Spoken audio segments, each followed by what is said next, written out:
Ladies and gentlemen, please take your seats. You know, in this business, it is an incredibly special thing when you find something that genuinely surprises you and you get to have fun with, because it just doesn't come around every day. And if you're within the sound of my voice, that must mean you are in the seats with once more. As always, my name is Dave Voigt, and I'm the host of this podcast, where we sit down with a wide-ranging variety of industry professionals and pick their brain about current projects, state of the industry, how they got started, and so very much more, in a light and in a conversational fashion. And if you like how we do things around here, I'm going to go on a limb and assume that you do, because you're listening. You can subscribe to the podcast. You can find us at all your favorite podcast providers like Apple, Amazon, Spotify, Google. It's all pretty much good. And plus, we archive every single one of our episodes over at our In the Seats YouTube channel. So if you can give us a like and subscribe there as well, we would absolutely appreciate it. Also, don't hesitate to check us out on social media. We're on the Facebook, we're on the Twitter, and we are on the Instagram, as the kids call it, for all sorts of fun updates on what's going on with us. And but at the end of the day, what's most important is to please pay us a visit over at In the Seats, intheseats.ca, for all the latest and greatest from the world of film, television, basically the moving image at large. Because if we love to write about it and watch it and talk about it, we love it when you come by and read about it and listen about it and then go enjoy it for yourselves, because that's kind of what we're here for. So please pay us a visit. On this episode, boys and girls, we got let's just call this one a double episode, because we talked to two different people, but it's about the same movie. We're talking about Unhuman, which is from our friends over at Blumhouse, and premiering. It's an EPIX original film, which is playing in the States, but also it's available on video on demand platforms now. It is a horror comedy. It's a familiar one, but it's got a twist because it's when a group of high school students whose school bus crashes on a field trip, they realize that something's going on.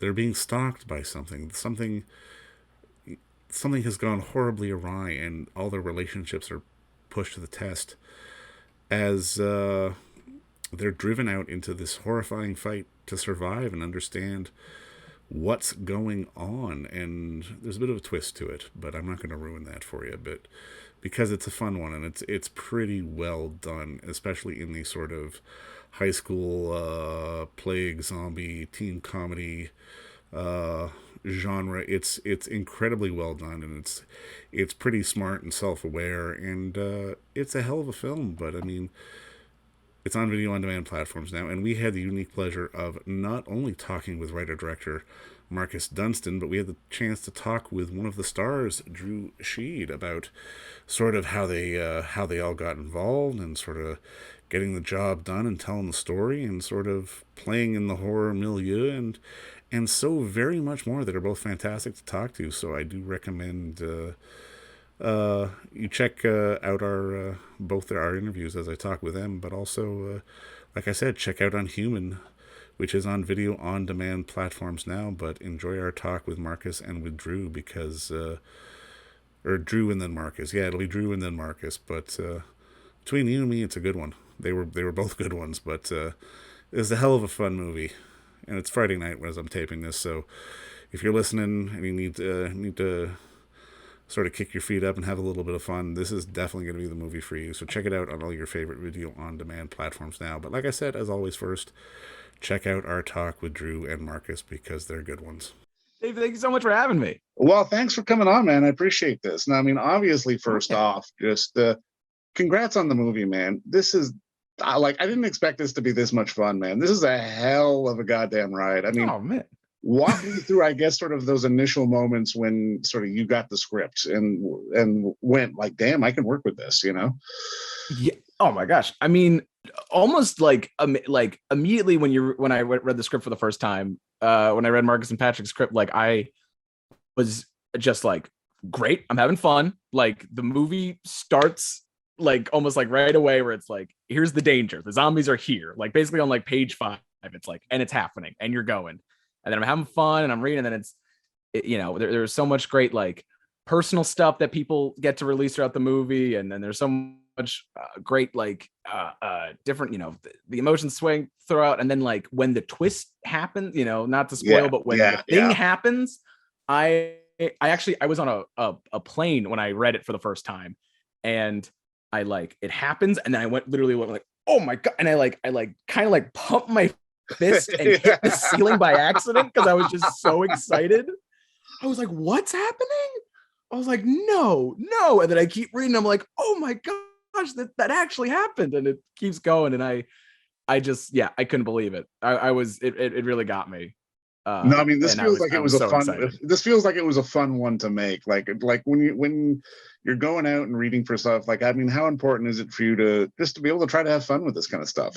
Yeah. Oh yeah. Well, that's the thing. You try your best to have fun on every project, and a lot of times it is a ton of fun. But with this specifically, it was like, the whole cast were all around the same age. We're all in New Orleans pretty much for the first time for a lot of us.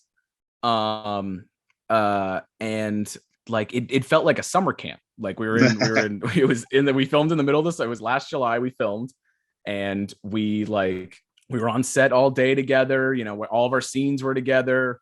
We're talking about our character stuff together. I'm working with Brienne, talking about things and running lines for the next day. And me and Ben are going through our stuff where we're trying to figure out like where our characters' heads are at, scene to scene. And then the day's done and it's like, oh, it's 6 p.m. Let's all get dinner together. Let's all go right down the street. And then let's watch some Netflix things and play some Super Smash Bros. And then great. And then I'll see everyone at 5 a.m. So it's a real fun summer camp energy. Does on something like this, did Marcus give you guys a lot of time to go back and forth and rehearse, or was it just a question of trying to find that sort of kinetic energy? Because I mean, that's what I love about this. Like you said at the beginning, it's just go, go, go. Yeah. It just happens, and it's run and gun, and we're running around. And we had, I believe it was a pretty quick process, when we got cast, and then we had one table read, and then we had I think 3 or 4 days before we started shooting. And but they gave us all each other's numbers, and then we all met each other, and we all went out to eat together, and we all hung out, and we all talking about the script together. And it felt pretty natural, our energies right away, the chemistry felt pretty natural on set.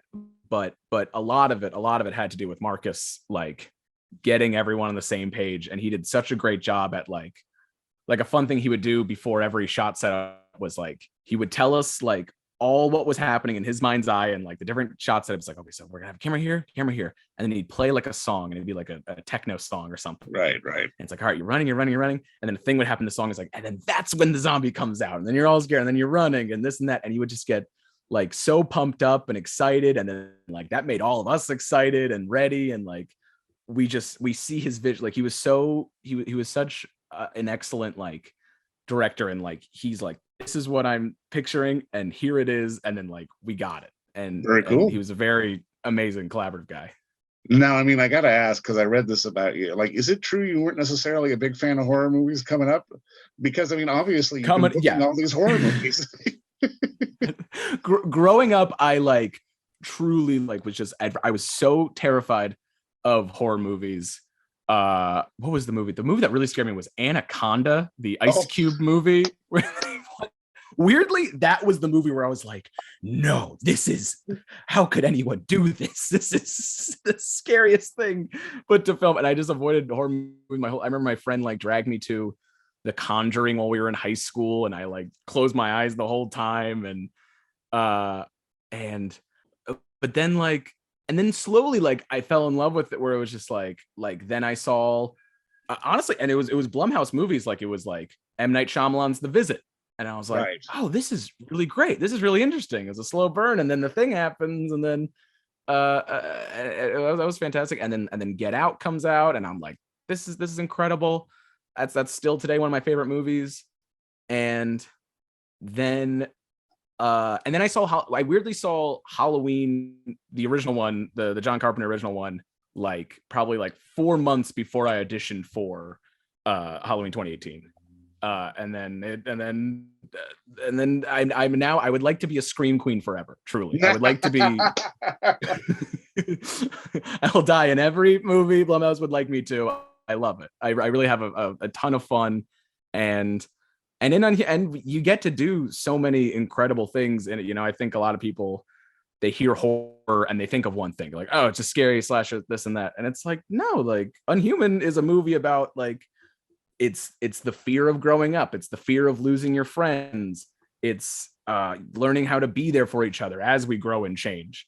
And then it's also a movie about like first impressions, where it's like you meet these people and you think like, oh, they're this bully, they're this victim, they're this like nerdy like little guy in the corner, they're not this and that. But then like you find out so much depth throughout the film about all these people, and then it's like, oh, you can't judge a book by its cover or a zombie by their green skin. Well, and especially with something like this, I mean, you get to sort of carry the whole arc, and you get to sort of take the character from A to B, as opposed to maybe working on a TV show where, you're in for a few days, you're going to be in an episode or two. Like obviously you're still a young guy, you're getting jobs, you're trying to advance yourself in your career, but how important is it for you to sort of be able to have opportunities like this where from A to B, like you're in the movie, you're not just a day player, you're there for a few days, it was so special. Take part in the whole thing. I really I am so thankful to Blumhouse and Marcus and Ryan Glorisorio, who was the casting on this, to get this opportunity. Because I've never had an opportunity like this where I'm in the whole thing, and I'm one of the members of the ensemble who's in it in the story the whole time, and to get to have so many like creative questions like with Mark, like to get to work out these different scenes with Marcus and the rest of the actors was so special. And I'm so thankful to be a part of this. And like, not to spoil, but there was a lot of complicated stuff with like where Steven's head is at throughout the whole movie, because it's a little different than everyone else, and that was a really fascinating and exciting thing to get to play. No, I mean, this is a silly question, but it's one I always like to ask. Mm-hmm. Like, think back to the younger days. Was there like a moment or a movie that sort of made you go, like, have the light bulb go off and made you want to be an actor? Oh yeah. Probably the movie was School of Rock. Nice. That was probably like the movie for me, because Jack Black is obviously he's incredible. I at first thought I wanted to be a rock star. That's what that was the lesson I took first from School of Rock. I was like, oh, I'll just do music. And then I was terrible at guitar and different things and didn't have the patience. But then I was like, oh no, I liked them pretending that they could play guitar and playing these stories. Like, that's what I liked about this, not the actual playing music. I like them pretending to do that. And yeah, I think that was probably the movie that I was like, who's this? Jack Black's fantastic. I want to be that guy. No, I mean, with Unhuman, I mean, there's something amazing about it, because I mean, not only is it wall-to-wall fun, but like you said, especially with your character, there's layers and there's stuff going on, and it's not just about the scares, but there's about humor and all that. Like, for you going forward, how important is it for you to try to find parts that you get to sort of play in all the colors of the rainbow, as opposed to just being, a horror guy or a comedy guy or a something guy, Exactly. And I think that's a testament to the writing, where it's like they found the pockets of like, oh, we're reinforcing the base, and like what can these different people do to reinforce the base from the zombies. And it's like that turns into me and Brienne's like meet cute sort of like, we have a bunch of like little situations where it's like I'm trying to be flirty and cool, and then it's like, oh, then it's like I try to make a joke and that doesn't land, but then we talk, and then we have like a little heart to heart of like just how we feel. Like what's fun is thinking of Steven, like I think it's the most that Steven and Ever have actually ever talked. And then it's like you're sort of seeing them like kind of like fall, not, I wouldn't say in love, but fall in like with each other. Yeah, exactly. No, but you know what, man? I think you're doing the work. And I mean, this is a great performance in this film. And I mean, I've enjoyed you in Mayor and some of the other stuff that you've done. And I mean, I can't wait to see what you're doing next, man. But keep up the good work. And thank you so much for the time. David, thank you so much. Hell of a film, man, honestly. Thank you so much. I'm so proud of this movie. And I'm so proud to get to work with such an incredible crew and cast, and I thank you so much for watching it. I really appreciate that. I can't wait for more people to see it, man. Honestly, man, it's a hell of a fun ride. I know. I'm excited. Yeah. Bear with. Right No. on. No, I mean, obviously, first off, just thank you so much for the time today. I really appreciate this. Thank you for the time. If not for you, if not for the ability to share, how do people get to know these things exist? How do people get to know what to do with their time when there's a million channels and every streaming service vying for their eyes? And how do you know? It takes all of us. Well, I mean, here's the thing, man. This is a hell of a movie, man. I had so much fun with it. I mean, I guess my first question for you is walk me through, I guess, the origin of the story on your end. The origin of the story started with Paul Soter, who had a draft of a screenplay called Unhuman.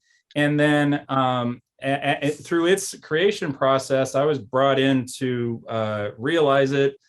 And in doing so, there were some things about it that we wanted to deviate in tone and add and really hone in on a theme of bullying and use an instrumentation that would pull more from taking two genres and putting them at war.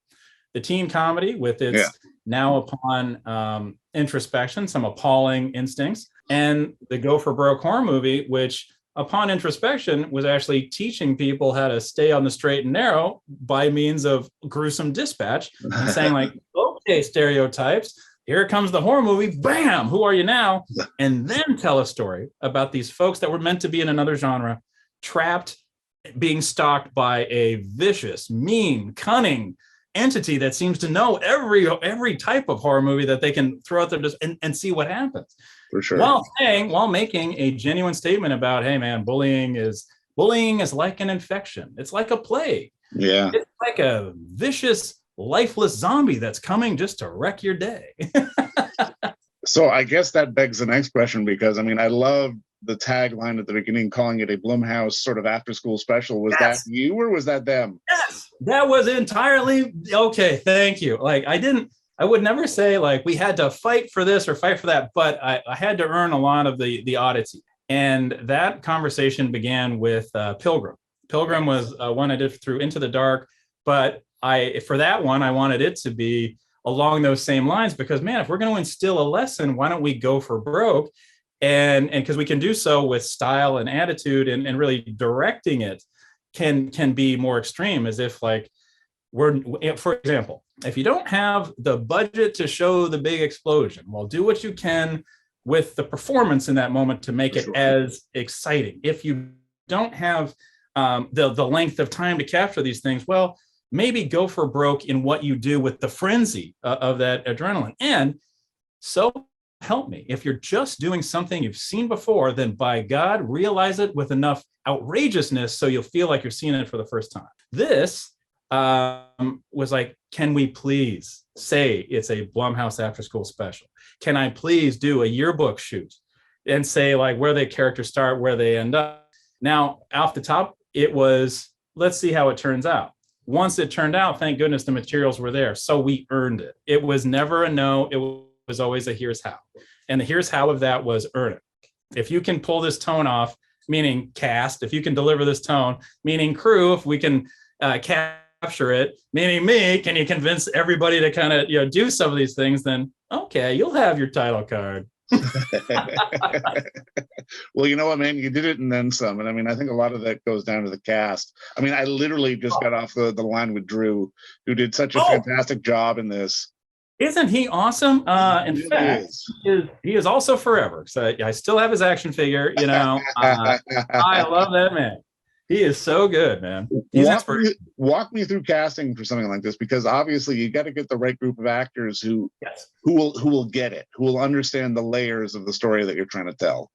Yes, and that is entirely due to the credit of John McAlery. John is a casting wizard. So, I mean, I know most performances based on what I see, and can I, same thing. Can I see everything all at once? Can I see the latest? If you can pull someone in from just their viewing experience and they don't know the resources that are out there. When I met Drew, I didn't recognize him from what I'd seen him in, because he's been transforming. He's a wonderful chameleon.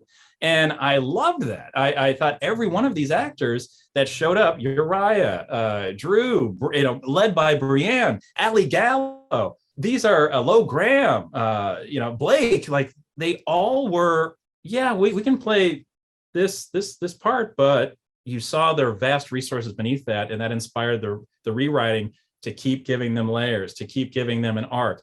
Every single person in this cast has an entire arc.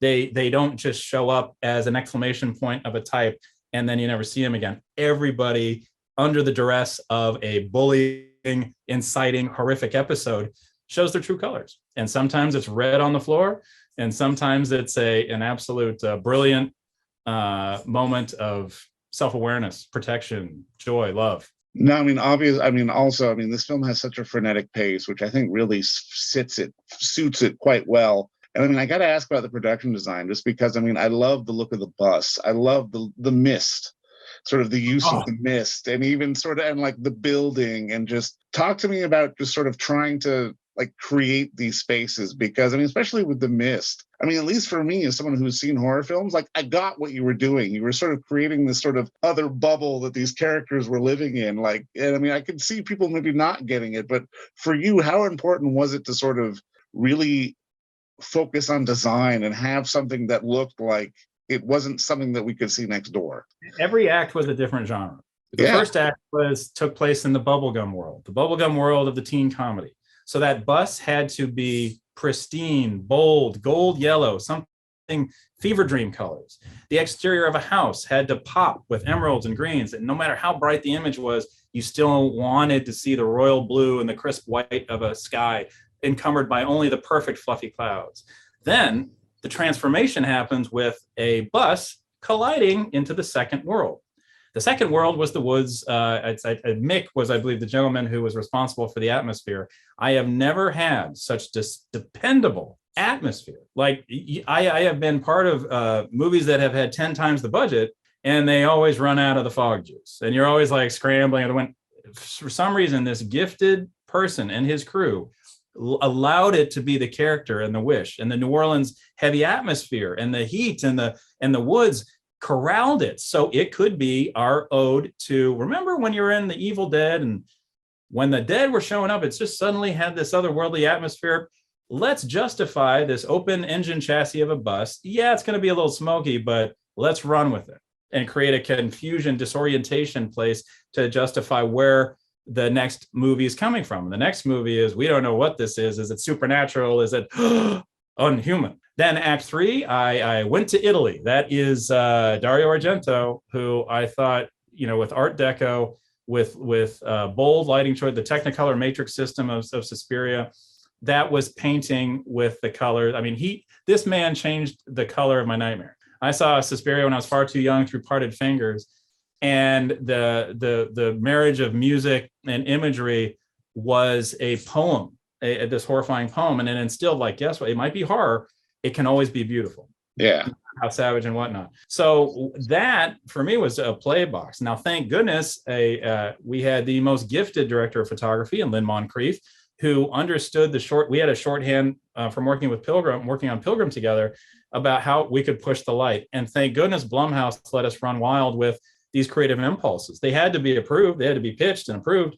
And then to see it realized because the cast embraced it. And then all of a sudden, I try to make sure every day, if we had a certain type of tone for a shot, play a piece of music that represented the tone. And in the end, I did play a piece of score from Suspiria, and then show them a shot on the monitor that, in this case, a pullback revealing a lot of cast, showing how excellent they look, how forthright they look in the face of this impending doom and danger. It allowed the performances to all be on the same page and not err towards too much exaggeration or dare be silly. No, the threat is always a serious threat. Yeah. The actors, if anything, err towards human, humble, like err towards like, these people are seeing you at home. These people are watching you through a Nest Cam. Who are you? And then that allowed that to just go for broke. So I loved that. I love that opportunity. Martin Dwyer, aka the Owl, was our production designer.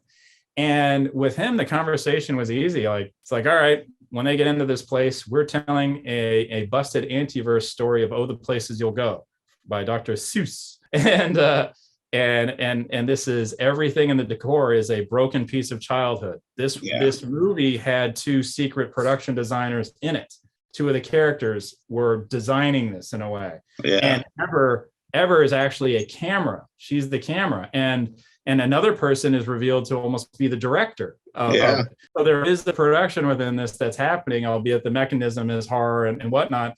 So it allowed us to justify these creative go for broke aesthetics that then allowed a modicum of pacing uptick. We still had to deliver in a very tight schedule, but because everybody was simply like bringing Babe Ruth to a Little League game, we were able to deliver these days. We were able to get these setups, these shots, these performances. Because I mean, you had 1 take, 2 take actors, and that's a gift. They're sure. No, I mean, just to put a bow on this, I mean, to me, I think Unhuman is the best of horror because really it allows you to throw a whole bunch of divergent ideas together, and they work. When on paper they shouldn't work, but they do work. And I'm kind of curious, from your perspective, what is it about horror as a genre that allows for that kind of freedom to basically do whatever you want? Because it can teach, let's say, you know what Evil Dead 2 could have taught us, could have just remade the first one. It could have been savage, a voracious appetite for depicting mayhem and hurt. But no, all of a sudden, it's a masterclass in you have to tell the exact same story in a way, in the exact same location, but it can feel entirely different. How? Well, or how can you be creative? You still don't have a hell of a lot of money, but that camera, what can you do with that camera? What can you do with that performance? Do you trust your lead actor? Can he interact? And the creative process, I think Evil Dead 2 feels like watching someone asked to make something ordinary and blazingly, defiantly, gregariously taking voltage to that challenge and saying, no, you will never allow me to not be creative. I don't care what corner I'm in. I love that. And what horror, I think, does is that was the, I would say that's what hit me in the brain a lot was, okay, everyone, I would picture like you're describing to people what kind of movie is being made. And it's teens in the woods and zombies. And I thought like, those are 3 words that probably have been thrown together in some way. We've seen, I mean, if I've seen it and everyone else has seen it too. So then how are we special? And that torqued up the mayhem in here. Like, let's use mayhem to inspire this. What is a story that, how can this be relevant, exciting, identifiable, fresh, and demand the attention span? And there you go. And that led to a story that had, and performances that gave beautiful moments of heart, wicked humor, great performances. And the horror actually served to deliver a message of hope. Keep inspiring the mayhem, brothers. This is a fantastic piece of work. And thank you so much for the time today. Thank you. Take care. And don't forget to visit our friends over at Bay Street Video for all your DVD, Blu-ray rental, or purchasing needs this summer, as they are still open for curbside and some mailing delivery as well. Over at 1172 Bay Street, Toronto, Ontario, Canada, you can give them a call at 416-964-9088. That's 416-964-9088. Or send them an email at baystreetvideoto@gmail.com for any of your DVD and Blu-ray needs.